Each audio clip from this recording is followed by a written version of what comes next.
ಅವಳನ್ನು ಪೂರ್ತಿಯಾಗಿ ತನ್ನ ಹಿಡಿತಕ್ಕೆ ತೆಗೆದುಕೊಂಡ. ಅವನ ಸ್ಪರ್ಶ ಅವಳಲ್ಲಿ ಕಂಪನ ಉಂಟು ಮಾಡಿತು.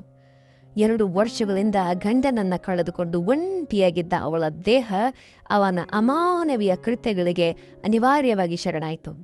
ಇಷ್ಟು ಸೌಂದರ್ಯ, ಇಷ್ಟು ವರ್ಷ ಮಿಸ್ ಮಾಡ್ಕೊಂಡೆ. ತುಂಬ ಚೆನ್ನಾಗಿದ್ಯಾ? ಹಾಯ್ ಫ್ರೆಂಡ್ಸ್, ಎಲ್ರಿಗೂ ನಮಸ್ಕಾರ. ನಾನೊಂದು ಹೊಸ ಕಥೆಯೊಂದಿಗೆ ನಿಮ್ಮ ಮುಂದೆ ಬರ್ತಾ ಇದ್ದೀನಿ. ಈ ಕಥೆನ ನೀವು ಕೊನೆವರೆಗೂ ನೋಡಿ. ತುಂಬ ಎಂಜಾಯ್ ಮಾಡ್ತೀರಾ. ಹಾಗೇನೆ ನಮ್ಮ ಚಾನಲನ್ನು ಸಬ್ಸ್ಕ್ರೈಬ್ ಮಾಡಿ, ಲೈಕ್ ಮಾಡಿ, ಶೇರ್ ಮಾಡಿ. ನನ್ನ ಹೆಸರು ಮಮತಾ. ಮದುವೆಯಾದ ಕೇವಲ 2 ವರ್ಷಕ್ಕೆ ನನ್ನ ಗಂಡ ತೀರ್ಕೊಂಡು ಹೋದರು. ಅಪಘಾತದಲ್ಲಿ ತೀರ್ಕೊಂಡು ಹೋದರು. ನನ್ನ ತವ್ರ ಮನೆಯಲ್ಲಿ ಬಡತನ ನನ್ನನ್ನು ಅಣಕಿಸ್ತಾ ಇತ್ತು. ಹಾಗಾಗಿ ನಾನು ಅತ್ತೆ ಮನೆಯಲ್ಲೇ ನನ್ನ ಗಂಡನ ನೆನಪುಗಳೊಂದಿಗೆ ಬದುಕ್ತಾ ಇದ್ದೆ. ಬಾಲ್ಯದಿಂದಲೂ ಬಡತನ ನನ್ನನ್ನು ಅರ್ಧ ಸಾಯಿಸಿದ್ರೆ, ಈಗ ನನ್ನ ಭಾವ, ನನ್ನ ಗಂಡನ ಅಣ್ಣ ನನ್ನನ್ನು ಪೂರ್ತಿಯಾಗಿ ಸಾಯಿಸಿ ನನ್ನನ್ನು ಪೀಡಿಸ್ತಾ ಇದ್ದಾನೆ. ಗಂಡ ಇಲ್ಲದ ಒಂಟಿ ಹೆಣ್ಣಿನ ಬೆಲೆ ಎಷ್ಟು ಕೀಳು. ಭಾವ, ನೀವೇನ್ ಮಾಡ್ತಾ ಇದ್ದೀರಾ, ಬಿಡಿ ನನ್ನನ್ನ ಅಂಥೇಳಿ ಒದ್ದಾಡ್ತಾ ಇದ್ದವಳನ್ನ ಹಿಂದಿನಿಂದ ಗಟ್ಟಿಯಾಗಿ ಹಿಡಿದುಕೊಂಡು, ಕಿರ್ಚಬೇಡ, ನಿಮ್ಮಕ್ಕ ಬಂದ್ರು ಅಂದ್ರೆ ನಮ್ಮಿಬ್ರನ್ನ ಮನೆಯಿಂದ ಆಚೆ ಹಾಕ್ತಾಳೆ. ಈಗಾಗ್ಲೇ ಗಂಡ ಸತ್ತು ನನ್ನ ಮನೆಯಲ್ಲೇ ಇದೆಯಾ, ನಿನಗೂ ಆಸೆಗಳಿರ್ತಾವಲ್ವಾ, ಅವುಗಳನ್ನು ಯಾಕೆ ಮನಸ್ಸಲ್ಲೇ ಸಾಯಿಸ್ಕೊಳ್ತೀಯಾ ಅಂಥೇಳಿ ನನ್ನ ಕೈಯನ್ನ ಹಿಡಿದ್ರು. ನನ್ನ ಮಾತು ಕೇಳು, ನಿನಗೆ ದಿನ ರಾತ್ರಿಯನ್ನ ಸುಂದರವಾಗಿಸ್ತೇನೆ, ಒಳ್ಳೆ ಸುಖ ಕೊಡ್ತೀನಿ ಅಂತ ಇದ್ದ. ಅವನನ್ನ ಕೋಪದಿಂದ ನೋಡ್ತಾ, ಭಾವ, ನೀವ್ಯಾಕೆ ಹೀಗೆ ಮಾತಾಡ್ತಾ ಇದ್ದೀರಿ? ನಾನು ನಿಮ್ಮ ತಮ್ಮನ ಹೆಂಡತಿ, ಅಂದ್ರೆ ನಿನಗೆ ತಂಗಿಯ ಸಮಾನ.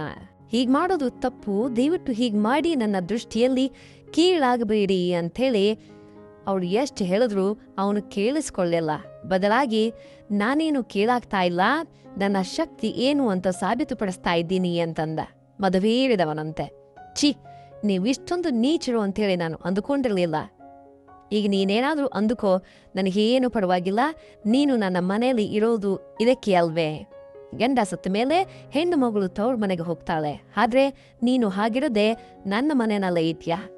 ನೀನು ಇಲ್ಲಿ ಇರೋದ್ರ ಅರ್ಥವೇ ನೀನು ನನ್ನಿಂದ ಏನೋ ನಿರೀಕ್ಷಿಸ್ತಾ ಇದೆಯಾ ಅಂತ ತಾನೆ ಅಂಥೇಳಿ ಅವಳನ್ನ ವಿಚಿತ್ರವಾಗಿ ನೋಡುತ್ತಾ, ಭವ, ಪ್ಲೀಸ್ ಹೀಗೆ ಮಾತಾಡಿ ನಿಮ್ಮ ಗೌರವವನ್ನು ನೀವೇ ಕಡಿಮೆ ಮಾಡ್ಕೊಳ್ಬೇಡಿ.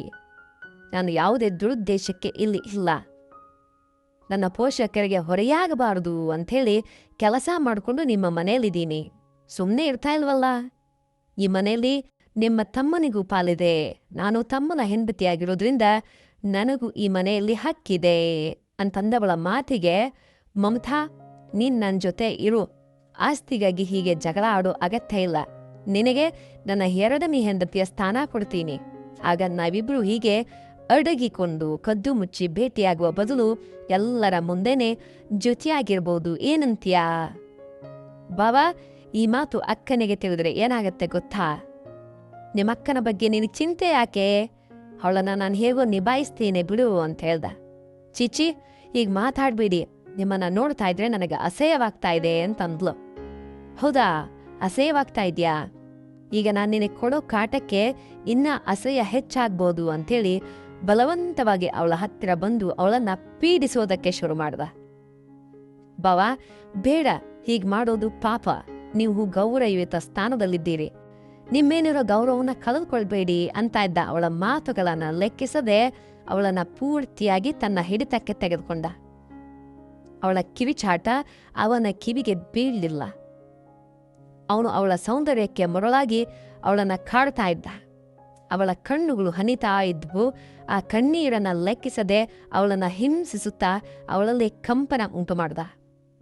2 ವರ್ಷಗಳಿಂದ ಗಂಡನನ್ನ ಕಳೆದುಕೊಂಡು ಒಂಟಿಯಾಗಿದ್ದ ಅವಳ ದೇಹ ಅವನ ಅಮಾನವೀಯ ಕೃತ್ಯಗಳಿಗೆ ಅನಿವಾರ್ಯವಾಗಿ ಶರಣಾಯಿತು. ಒಂದು ಕಡೆ ಕಣ್ಣೀರು, ಇನ್ನೊಂದು ಕಡೆ ನೋವು. ಅವಳ ಶೀಲವನ್ನ ಕಬಳಿಸ್ತಾ ಇರುವಂತಹ ವ್ಯಕ್ತಿಯನ್ನ ಎದುರಿಗೆ ನೋಡುತ್ತಾ ಅವಳ ಹೃದಯ ಚೂರಾಗೋಯ್ತು. ಒಬ್ಬ ಹೆಣ್ಣಿನ ಜೀವನದಲ್ಲಿ ತಿಳಿಯದೆಯೇ ಬೆಂಕಿ ಸುರಿತಾ ಇದ್ದಾನೆ. ನನ್ನ ಬದುಕು ಏನಿದು ಅಂಥೇಳಿ ಯೋಚನೆ ಮಾಡ್ತಾ ಅವಳು ಅವನನ್ನು ತಡೆಯೋದಕ್ಕೆ ಪ್ರಯತ್ನಿಸಿದ್ರು. ಅವನು ಅವಳನ್ನು ಪೂರ್ತಿಯಾಗಿ ಪೀಡಿಸ್ತ. ಇಂದಿಗೆ ನನ್ನ ಅಸ್ತಿತ್ವ ಸತ್ತು ಹೋಯ್ತು ಅಂಥೇಳಿ ಅವಳು ಬಿಕ್ಕಳಿಸ್ತಾ ಇದ್ರೆ, ಅವನು ತನ್ನ ಆಸೆ ತೀರಿಸ್ಕೊಂಡು ಅವಳನ್ನ ನೋಡಿ ನಗತಾ, ಹೀಗೆ ಬೇಸರ ಮಾಡ್ಕೊಳ್ಬೇಡ, ಮಮತಾ, ನಿನ್ನ ಜೀವನ ನಾನು ಸರಿಪಡಿಸ್ತೇನೆ ಅಲ್ವಾ? ಯಾಕಿಷ್ಟೊಂದು ಸಂಕಟ? ಇವತ್ತಿನಿಂದ ನಿನಗೆ ಗಂಡ ಇಲ್ಲದ ಕೊರತೆಯನ್ನ ನಾನು ಜೀವನ ಪರ್ಯಂತ ನೀಗಿಸ್ತೇನೆ. ಹೊಟ್ಟೆ ತುಂಬ ಊಟ ಹಾಕ್ತೀನಿ. ನನ್ನ ಹೆಂಡತಿಯಿಂದ ಯಾವುದೇ ಸಮಸ್ಯೆ ಬರದಂತೆ ನೋಡ್ಕೊಳ್ತೀನಿ. ಅಳೋದನ್ನ ನಿಲ್ಲಿಸು ಅಂತ ಇದ್ರೆ ಅವನನ್ನ ಕೋಪದಿಂದ ನೋಡುತ್ತಾ, ತಮ್ಮನ ಹೆಂಡತಿಯನ್ನ ಹೀಗೆ ಬಲವಂತ ಮಾಡೋದಕ್ಕೆ ನಿನಗೆ ಸ್ವಲ್ಪನೂ ನಾಚಿಕೆ ಆಗೋದಿಲ್ಬೇ ಅಂತಂದ್ಲು. ನಾಚಿಕೆ ಯಾಕೆ? ಆಸೆ ಇರಬೇಕು ಅಷ್ಟೇ. ಆದ್ರೂ ನಿನಗೆ ಗೊತ್ತಾ, ನನಗೆ ಮೊದಲಿನಿಂದಲೂ ನಿನ್ನ ಮೇಲೆ ಇಷ್ಟ ಇತ್ತು. ಆದ್ರೆ ನನ್ನ ತಮ್ಮ ಇದ್ದ ಕಾರಣ ನಾನು ಸುಮ್ಮನೆ ಇದ್ದೆ. ನಿನ್ನ ಮೇಲೆ ಆಸೆ ತೀರಿಸ್ಕೊಳ್ಳೋದಕ್ಕೆ ಎಷ್ಟು ವರ್ಷಗಳಿಂದ ಕಾಯ್ತಾ ಇದ್ದೆ. ಆ ಆಸೆ ಇವತ್ತು ತೀರಿದೆ. ಇಂದು ಮನೆಯಲ್ಲಿ ಯಾರೂ ಇಲ್ಲ. ನಿಮ್ಮ ಅಕ್ಕ ತವರು ಮನೆಗೆ ಹೋಗಿದ್ದಾಳೆ. ಅವಳು ಬರೋವರೆಗೆ ನೀನು ನನ್ನ ರೂಮ್ನಲ್ಲೇ ಇರಬೇಕು. ನೀನು ಅಡಿಗೆ ಮಾಡೋ ಅಗತ್ಯ ಇಲ್ಲ. ಎಲ್ಲವನ್ನು ನಿನ್ನ ಕಾಲ ಬುಡಕ್ಕೆ ತಂದು ಕೊಡ್ತೇನೆ ಅಂಥೇಳಿ ಎದ್ದು ನಿಂತು ಅವಳನ್ನ ತದಿ ಕಚ್ಚಿತ್ತದೆಂದ ನೋಡಿ, ಇಷ್ಟು ಸೌಂದರ್ಯವನ್ನ ಇಷ್ಟು ವರ್ಷ ಮಿಸ್ ಮಾಡ್ಕೊಂಡೆ. ತುಂಬ ಚೆನ್ನಾಗಿದ್ಯಾ, ಐ ಲೈಕ್ ಯು ಅಂಥೇಳಿ ಅಂದ. ಅವನ ನೋಟಕ್ಕೆ ಸತ್ತು ಹೋಗಬೇಕು ಅಂತನ್ಸಿದ್ರು ಹಾಗೆ ಬೆಡ್ ಮೇಲೆ ತಲೆಯನ್ನ ಮರೆಸ್ಕೊಂಡು ಅಳುತ್ತಾ ಕುಳಿತುಕೊಂಡ್ಲು. ಹೆಂಡತಿ ಬರೋವರೆಗೂ ಅವಳ ಇಷ್ಟವಿಲ್ಲದೇನೆ ತನ್ನ ಆಸೆಗಳನ್ನು ತೀರಿಸ್ಕೊಳ್ತಾ ಅವಳನ್ನ ಹಿಂಸಿಸ್ದ. ಅವಳಿಗೆ ಅವನ ಮೇಲೆ ಅಸಹ್ಯ ಹೆಚ್ಚಾಯ್ತೆ ಹೊರತು ಕಡಿಮೆ ಆಗಲಿಲ್ಲ. ಆದರೆ ಈಗ ಏನೂ ಮಾಡೋ ಪರಿಸ್ಥಿತಿಯಲ್ಲೂ ಅವಳಿರಲಿಲ್ಲ. ಪೂರ್ತಿ ಅಸಹಾಯಕಳಾಗಿದ್ಲು. ತಂದೆ ತಾಯಿಯ ಹತ್ತಿರ ಹೋಗೋಣ ಅಂತಂದ್ರೆ ಅವರೇ ಇನ್ನೊಬ್ಬನ ಮೇಲೆ ಆಧಾರಿತವಾಗಿ ಬದುಕ್ತಾ ಇದ್ದಾರೆ. ಸಾವಿನ ಅಂಚಿನಲ್ಲಿದ್ದಾರೆ. ಅವರಿಗೆ ಹೊರೆಯಾಗಬಾರದು ಅಂಥೇಳಿ ತನ್ನ ಜೀವನವನ್ನೇ ಶಪಿಸುತ್ತಾ ಕಣ್ಣೀರಿನಲ್ಲೇ ಕಾಲ ಕಳೆದ್ಲು ಮಮತಾ. ಇತ್ತ ತವರು ಮನೆಗೆ ಹೋಗಿದ್ದ ರೇಣು ಮನೆಗೆ ಮರಳಿದ್ಲು. ಅಂದ್ರೆ ಅವನ ಹೆಂಡತಿ ಬರ್ತಾ ಇರೋದನ್ನ ಕಂಡ ಮದನ್ ಮಮತಾಳ ರೂಮಿಗೆ ಹೋಗಿ, ಮಮತಾ, ನಿಮ್ಮ ಅಕ್ಕ ಬರ್ತಾ ಇದ್ದಾಳೆ, ಬೇಗ ನಿನ್ನ ರೂಮಿಗೆ ಹೋಗು ಅಂತ ಹೇಳ್ದ. ಅದಕ್ಕೆ ಮಮತಾ, ಅಕ್ಕನಿಗೆ ವಿಷಯ ತಿಳಿಸ್ತೇನೆ ಅಂತಂದಿದ್ದೆ ಅಲ್ಲ ಬಾಬಾ, ಹೇಳ್ಬಿಡು ಈಗ ಅಂತ ಹೇಳಿದ್ಲು. ಹೇಳ್ತೇನೆ, ಖಂಡಿತ ಹೇಳ್ತೇನೆ. ಆದ್ರೆ ಏನ್ ಹೇಳ್ತೇನೆ ಗೊತ್ತಾ? ನೀನು ತವ್ರ ಮನೆಗೆ ಹೋದ ಸಮಯ ನೋಡಿ ನಿನ್ನ ತಂಗಿ ನನ್ನ ರೂಮಿಗೆ ಬಂದು ನನ್ನ ಮೇಲೆ ಬಿದ್ಲು ಅಂತ ಹೇಳ್ತೇನೆ. ನಾನೇನು ನಿದ್ದೆಯಲ್ಲಿದ್ದೆ, ನೀನೇ ಅಂದುಕೊಂಡು ಕೂಡ್ಕೊಂಡೆ ಅಂತೇಳಿ ಹೇಳ್ತೇನೆ ಅಂತಂದ. ಇವನು ಹೇಗೆ ಹೇಳಿದ್ರು ತಪ್ಪು ನನ್ನ ಮೇಲೆ ಬರುತ್ತೆ ಅಂಥೇಳಿ ಅರ್ಥಕೊಂಡ ಮಮತಾ ಅಕ್ಕ ರೂಮಿಗೆ ಬರುವ ಮೊದಲೇ ಅಲ್ಲಿಂದ ಹೊರಟು ಹೋದ್ಲು. ಏನ್ರಿ, ಯಾಕಿಷ್ಟೊಂದು ಕಂಗಾಲಾಗಿದ್ದೀರಿ ಅಂತ ಕೇಳಿದ್ಲು ಮನೆಗೆ ಬಂದ ರೇಣು, ಮದನ್ನ ಹೆಂಡತಿ. ಏನೂ ಇಲ್ಲ ರೇಣು, ನೀನು ಇದ್ದಕ್ಕಿದ್ದಂತೆ ಬಂದಿಯಲ್ಲ, ಒಂದು ಮಾತು ಕೂಡ ಹೇಳಿಲ್ಲ ಅಂತಂದ. ಆಗ ರೇಣು ಸಣ್ಣಗೆ ನಗಿತಾ, ನಿಮಗೆ ಸರ್ಪ್ರೈಸ್ ಕೊಡಬೇಕು ಅಂತ ಹೇಳಿ ಬಂದೆ ಅಂತಂದ್ಲು. ಕೊಟ್ಟೆ ಬಿಡು ನೀನು ಸರ್ಪ್ರೈಸ್ನ. ನೀನು ಬಂದ್ರೆ ನನಗೆ ಸರ್ಪ್ರೈಸ್ ಅಲ್ಲ ದರಿದ್ರ ಅಂತೇಳಿ ಮನಸ್ಸಿನಲ್ಲೇ ಬೈದುಕೊಳ್ಳುತ್ತಾ ಹೊರಗೆ ನಗುತ್ತಾ ನಟಿಸುತ್ತಾ ಅಲ್ಲಿಂದ ಹೋದ. ಹೋಗ್ತಾ ಇರೋ ಗಂಡನನ್ನ ನೋಡಿ, ಮಮತಾ ಮನೇಲಿಲ್ವಾ, ಎಲ್ಲಿಗೆ ಹೋದ್ಲು ಅಂತ ಕೇಳಿದ್ಲು ರೇಣು. ನನ್ನನ್ನು ಕೇಳಿದ್ರೆ ನನಗೇನು ಗೊತ್ತು ಅಂಥೇಳಿ ಅಲ್ಲಿಂದ ಹೋದ. ಈ ಕಡೆ ಮಮತಾ ಅಂತ ಕರೀತಾ ರೂಮಿಗೆ ಹೋದ್ಲು ರೇಣು. ಇನ್ನ ಅವಳು ಹೋದಾಗಿಂದ ಮೃಗದಂತೆ ಅವಳ ಮೇಲೆ ಬಿದ್ದು ಪೀಡಿಸಿದ್ರಿಂದ ಮೈ ಕೈ ನೋವಿನಿಂದ ಮಲಗಿದ್ದ ಮಮತಾ ತನ್ನ ಅಕ್ಕನ ಧ್ವನಿಯನ್ನೇ ಕೇಳಿ ಎದ್ದು ಕುಳಿತ್ಲ. ಅಕ್ಕ, ಯಾವಾಗ ಬಂದೆ ಅಂತ ಕೇಳಿದ್ಲು. ಈಗಷ್ಟ ಬಂದೆ. ಏನಾಯ್ತು, ಯಾಕೆ ಹೀಗೆ ಮಲ್ಕೊಂಡಿದ್ಯಾ ಸುಸ್ತಾಗಿ ಅಂತ ಕೇಳಿದ್ಲು ರೇಣು. ಏನು ಹೇಳಬೇಕು ಅಂತ ತಿಳಿದೆ, ಏನೂ ಇಲ್ಲಕ್ಕ, ಮೈ ಹುಷಾರಿಲ್ಲ, ಸ್ವಲ್ಪ ಜ್ವರ ಬಂದಂತಿದೆ ಅಂತಂದ್ಲು. ಮೈ ಮೇಲಿರುವ ಗುರುತುಗಳು ಅಕ್ಕನ ಕಣ್ಣಿಗೆ ಬಿದ್ದರೆ ಏನಾಗೋದು ಅಂಥೇಳಿ ಬೆಡ್ಶೀಟನ್ನು ಪೂರ್ತಿಯಾಗಿ ಮುಚ್ಕೊಂಡ್ಲು. ಆದರೆ ಕೆನ್ನೆ ಮತ್ತು ಕತ್ತಿನ ಮೇಲೆ ಅವಳು ಮುಚ್ಚಿಟ್ಟರು ಕಾಣಿಸ್ತಾ ಇದ್ದಂತಹ ಆ ಗೆರೆಗಳು ನೋಡಿ ಅನುಮಾನಗೊಂಡು ರೇಣು ಹತ್ರ ಬಂದ್ಲು. ಮಮತಾ ಹತ್ರ ಬಂದು, ಏನಿದು ನಿನ್ನ ಮೈ ಮೇಲೆ ಈ ಗುರುತುಗಳು ಅಂತ ಕೇಳಿದ್ಲು. ಮಮತಾ ಆತಂಕದಿಂದ ಏನನ್ನೂ ಮಾತಾಡದೆ ಸುಮ್ಮನಾದ್ಲು. ಏನು ಹೇಳಬೇಕು ಅಂತ ತೋಚಲಿಲ್ಲ. ಏನು ಹೇಳಕ್ಕಾಗತ್ತೆ ಹೇಳಿ? ಹೇಳ ಮಮತಾ, ಏನಾಯ್ತು? ಅದು ಅಕ್ಕ, ನಾನು ಮಲಗಿದ್ದಾಗ ಯಾವುದೋ ಹುಳ ಕಚ್ಚಿ ಹೀಗಾಗಿದೆ ಅಂಥೇಳಿ ಸುಳ್ಳನ್ನ ಹೇಳದ್ಲು. ಇದು ಹುಳ ಕಚ್ಚಿದ ಗುರುತಿನಂತೆ ಕಾಣಿಸ್ತಾ ಇಲ್ಲ, ಯಾರೋ ಹಲ್ಲನ್ನ ಒತ್ತಿದಂತೆ ಕಾಣಿಸ್ತಾ ಇದೆ ಅಂತಂದ್ಲು. ಕಣ್ಣುಗಳನ್ನು ದೊಡ್ಡದ ಮಾಡಿ ನೋಡುತ್ತಾ, ನಿನಗೇನಾಗಿದೆ ಅಕ್ಕ, ಅದೇನ್ ಮಾತು ಅಂತಂದ್ಲು ತಡಬಾಡ ಸಾಯ್ತ. ನಿಜ ಹೇಳು ಮಮತಾ ಅಂತ ಕೇಳಿದ್ಲು. ನಿಜ ಅಕ್ಕ ಅಂತಂದ್ಲು. ನೋವಿನಿಂದ ಮೊದಲ ಬಾರಿಗೆ ಅಕ್ಕನಿಗೆ ಸುಳ್ಳು ಹೇಳ್ತಾ ಇದ್ದೀನಿ ಅಂತೇಳಿ ಸಂಕಟವನ್ನು ಪಡುತ್ತಾ, ನಿಜವಾಗಿಯೂ ಅಷ್ಟೇನಾ ಅಂತ ಮರು ಪ್ರಶ್ನಿಸಿದ್ಲು ರೇಣುಕಾ. ಅಷ್ಟೇ ಅಂತಂದ್ಲು ಮಮತಾ. ನಾನು ಮನೇಲಿ ಇಲ್ದಿದ್ದಾಗ ಬೋರ್ ಆಗಿಲ್ವಾ? ಏನ್ ಮಾಡ್ದೆ ಒಬ್ಳೆ? ಅದಕ್ಕೆ ಬೋರ್ ಆಗಿತ್ತು ಅಕ್ಕ, ಫೋನ್ ನೋಡುತ್ತಾ ಟೈಮ್ ಕಳೆದೆ. ಸರಿ ಬಿಡು, ಅವರಿಗೆ ನನ್ನ ಕೈಯಾರೆ ಅಡಿಗೆ ಮಾಡಬೇಕು, ತುಂಬಾ ದಿನ ಆಯ್ತಲ್ಲ ಅಂಥೇಳಿ ಸ್ವಲ್ಪ ಹೊತ್ತು ಮಾತಾಡಿ ಅಲ್ಲಿಂದ ಹೊರಟು ಹೋದ್ಲು. ರೇಣುಕಾ ಹೋಗ್ತಾ ಇರುವಂತಹ ಅಕ್ಕನನ್ನ ನೋಡಿ ಮಮತಾ ಮನಸ್ಸಿನಲ್ಲೇ ಮರಗಿದ್ಲು. ನಿನ್ನ ಜೀವನ ಹಾಳು ಮಾಡ್ತಾ ಇದ್ದೇನೆ ಅಕ್ಕ, ನಾನು ಈ ಮನೆಯಿಂದ ಹೊರಟು ಹೋಗ್ತೇನೆ ಅಂಥೇಳಿ ಅಳ್ತಾನೇ ಇದ್ಲು.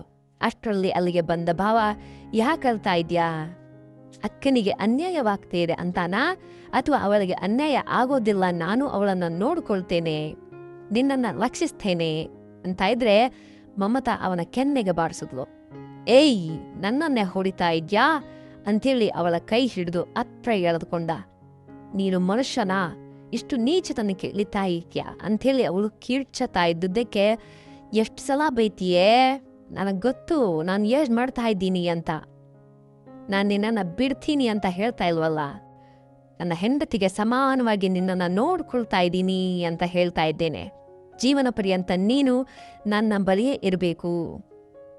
ನನಗೆ ಮನೆಯಲ್ಲೇ ಸುಖ ಸಿಗಬೇಕೇ ಹೊರತು ನೀನು ಹೊರಗೆ ಹೋದರೆ ಬದುಕೋದಕ್ಕೆ ಸಾಧ್ಯ ಇಲ್ಲ. ಮನೆಯಲ್ಲೇ ಹೆಣ್ಣಿನ ಸುರಕ್ಷತೆ ಇಲ್ದಿರ್ಬೇಕಾದ್ರೆ ಹೊರಗೆಲ್ಲ ಸಿಗುತ್ತೆ? ನಿನಗೆ ಇಷ್ಟ ಇಲ್ಲದೆ ಇದ್ರೂ ಅನಿವಾರ್ಯವಾಗಿ ನೀನು ಸಹಿಸಲೇಬೇಕು. ನಿನ್ನ ಮೇಲೆ ನನಗೆ ಆಸೆ ಕಡಿಮೆ ಆಗ್ತಾ ಇಲ್ಲ. ತುಂಬ ಸುಂದರವಾಗಿದೆಯಾ. ರಾತ್ರಿ ಅಕ್ಕ ಮಲ್ಗಿದ ಮೇಲೆ ನಾನು ರೂಮಿಗೆ ಬರ್ತೀನಿ ಅಂಥೇಳಿ ಹೊರಟು ಹೋದ. ಸ್ವಲ್ಪ ಹೊತ್ತಿನ ನಂತರ, ರೀ ಬನ್ನಿ ಊಟ ಮಾಡೋಣ. ಮಮತಾ ನೀನು ಬಾ ಅಂತ ರೇಣು ಕರಿತಾ ಇದ್ಲು. ಅವು ನಿನ್ನ ಅಕ್ಕ ಕರಿತಾ ಇದ್ದಾಳೆ, ಬರ್ತೀಯಾ ಅಥವಾ ನಾನೇ ಊಟನ ಮೇಲೆ ಕಳಿಸ್ಕೊಡ್ಲಾ? ನಿನಗೆ ಸುಸ್ತಾಗಿದೆ ಅಂತ ಅನ್ಸುತ್ತೆ, ಹಾಸ್ಪಿಟಲ್ಗೆ ಹೋಗೋಣವಾ ಅಂತೇಳಿ ಅಂದ ಕುಹಕವಾಗಿ. ಬೇಕಾಗಿಲ್ಲ, ನಿನ್ನ ಕಾಮ ತೀರೋದಕ್ಕೆ ನಿನಗೆ ಮುಖ್ಯ ಅಲ್ವಾ? ನನ್ನ ಮೇಲೆ ಯಾಕೆ ಇಷ್ಟು ನಾಟಕ ಮಾಡ್ತೀಯಾ? ಹಾಗಲ್ಲ ಮಮತಾ, ನೀನು ಸರಿಯಾಗಿದ್ರೆ ತಾನೇ ನನ್ನ ಆಸೆ ತೀರೋದು ಅಂಥೇಳಿ ನಾನೇ ಊಟ ಕಳಿಸ್ತೇನೆ, ರೂಮಲ್ಲೇ ಇಡು ಅಂಥೇಳಿ ಕೆಳಗೆ ಹೋದ ಮದನ್. ಆಮೇಲೆ ರೇಣುಕಾ ಊಟನ ತಂದು ಕೊಟ್ಲು. ನಿನಗೆ ಯಾಕೆ ಕಷ್ಟ ಅಕ್ಕ, ನಾನೇ ಬರ್ತಾ ಇದ್ದೆ.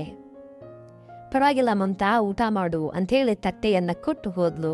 ಅವತ್ತು ರಾತ್ರಿ ರೇಣುಕಾ ಮಲಗಿದಾಳೆ ಅಂಥೇಳಿ ಖಚಿತಪಡಿಸ್ಕೊಂಡ ಮದನ್ ಹೊರಗಿನಿಂದ ಬಾಗಿಲನ್ನ ಹಾಕಿ ಮಮತಾಳ ರೂಮಿಗೆ ಬಂದ.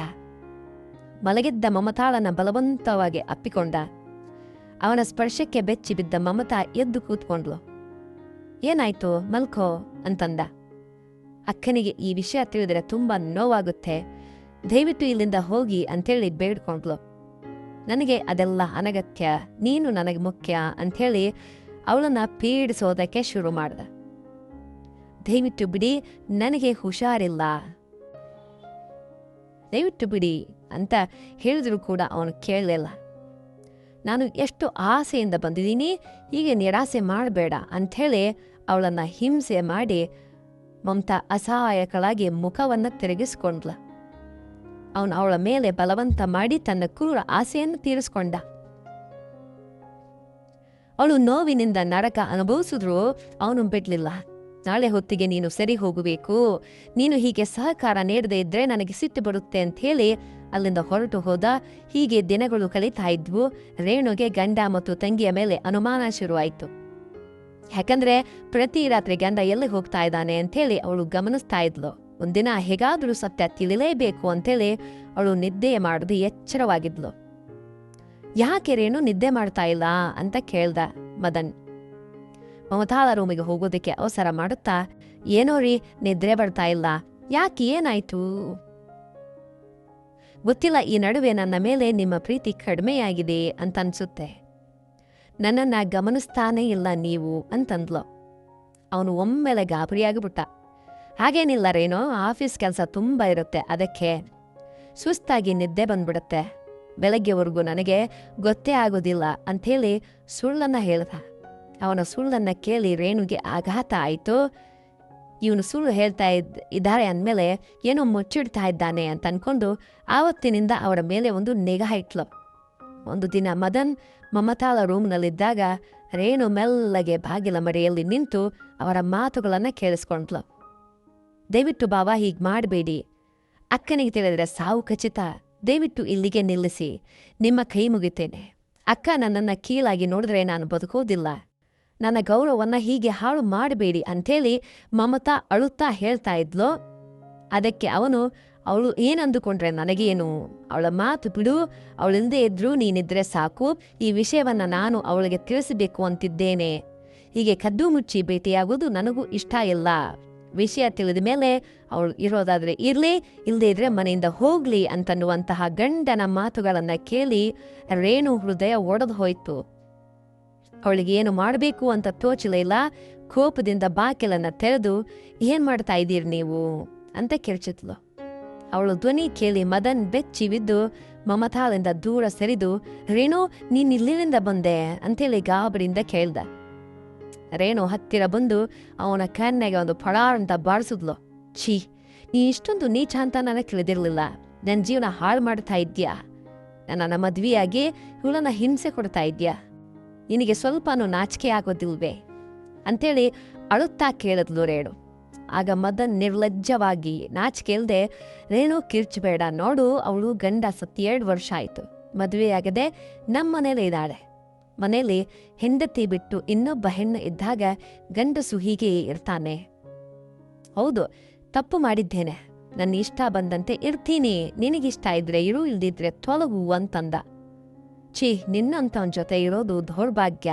ನಾನೀ ಮನೆಯಲ್ಲಿ ಒಂದು ಸಣ್ಣ ಕ್ಷಣವೂ ಇರಲಾರೆ, ಇವಳ ಜೊತೆಗೆ ಇರು ಅಂತೇಳಿ ಅಳುತ್ತಾ ಅಲ್ಲಿಂದ ಹೊರಟು ಬಿಟ್ಲು ರೇಣು. ಅಕ್ಕ ಅಂತೇಳಿ ಅವಳ ಹಿಂದೆ ಮಮತಾ ಓಡ ಬಂದ್ಲು. ಮದನ್ ಅವಳ ಕೈಯನ್ನ ಹಿಡಿದು ಎಳೆದು, ನೀನ್ ಎಲ್ಲಿಗೆ ಹೋಗ್ತಾ ಇದ್ದೀಯಾ ಅಂತಂದ. ಆಗ ಮಮತಾ ಕೋಪದಿಂದ ತನ್ನ ಚಪ್ಪಲಿಯನ್ನು ತೆಗೆದು ಅವನಿಗೆ ಹೊಡೆದು, ಇಲ್ಲಿಯವರೆಗೂ ನಮ್ಮ ಮನೆಯ ಮರ್ಯಾದೆ ಹೋಗುತ್ತೆ ಅಂಥೇಳಿ ಹೆದರಿ ಸುಮ್ಮನೆ ಇದ್ದೆ. ಈ ಕೆಲಸ ನೀನು ನನ್ನನ್ನು ಮೊದಲು ಮುಟ್ಟಿದಾಗಲೇ ಮಾಡಬೇಕಿತ್ತು. ಈಗಲೂ ನಾನು ಸುಮ್ಮನೆ ಇದ್ರೆ ಜನ ನನ್ನ ಮೇಲೆ ಊಳುತ್ತಾರೆ. ಇಂದಿನಿಂದ ನಿನ್ನ ಮನೆ ಬೇಡ, ನಿನಗೂ ನನಗೂ ಸಂಬಂಧ ಇಲ್ಲ ಅಂಥೇಳಿ ಅಲ್ಲಿಂದ ಹೊರಟು ಹೋದ್ಲು ಮಮತಾ. ಹೀಗೆ ಅಕ್ಕ ತಂಗಿಯರಿಬ್ರು ಆ ಮನೆಯಿಂದ ಹೊರ ನಡೆದ್ರು. ಆ ಕಾಮುಕ ಮದನ್ ಒಬ್ಬಂಟಿಯಾಗಿಬಿಟ್ಟ. ಇರೋದ್ರಲ್ಲಿ ತೃಪ್ತಿಯಾಗಿ ಬದುಕಬೇಕು, ಇಲ್ಲದೇ ಇದ್ದದ್ದಕ್ಕೆ ಆಸೆ ಪಡಬಾರ್ದು. ಗಂಡನನ್ನ ಕಳೆದುಕೊಂಡ ಎಷ್ಟೋ ಮಹಿಳೆಯರು ಸಮಾಜದಲ್ಲಿ ಇಂತಹ ಕಿರುಕುಳಗಳನ್ನ ಎದುರಿಸ್ತಾ ಇದ್ದಾರೆ. ಅವರೆಲ್ಲರಿಗೂ ಈ ಕತೆ ಸಮರ್ಪಣೆ. ಈ ಕತೆ ಹೇಗನ್ನಿಸ್ತು ಅಂತ ಒಂದು ಕಮೆಂಟ್ ಬಾಕ್ಸ್ನಲ್ಲಿ ದಯವಿಟ್ಟು ತಿಳಿಸಿ ಪ್ರಿಯ ವೀಕ್ಷಕರೇ. ನಿಮ್ಮ ಒಂದು ಲೈಕ್ ನನಗೆ ಇನ್ನಷ್ಟು ಒಳ್ಳೆಯ ವಿಡಿಯೋಗಳನ್ನು ಮಾಡೋದಕ್ಕೆ ಪ್ರೇರಣೆ ನೀಡುತ್ತೆ. ಲೈಕ್, ಶೇರ್ ಮತ್ತು ಕಮೆಂಟ್ ಮಾಡೋದಕ್ಕೆ ಮರಿಬೇಡಿ. ಇನ್ನೊಂದು ಹೊಸ ಕಥೆಯೊಂದಿಗೆ ಬರ್ತೀನಿ. ಧನ್ಯವಾದಗಳು. See you, take care, bye.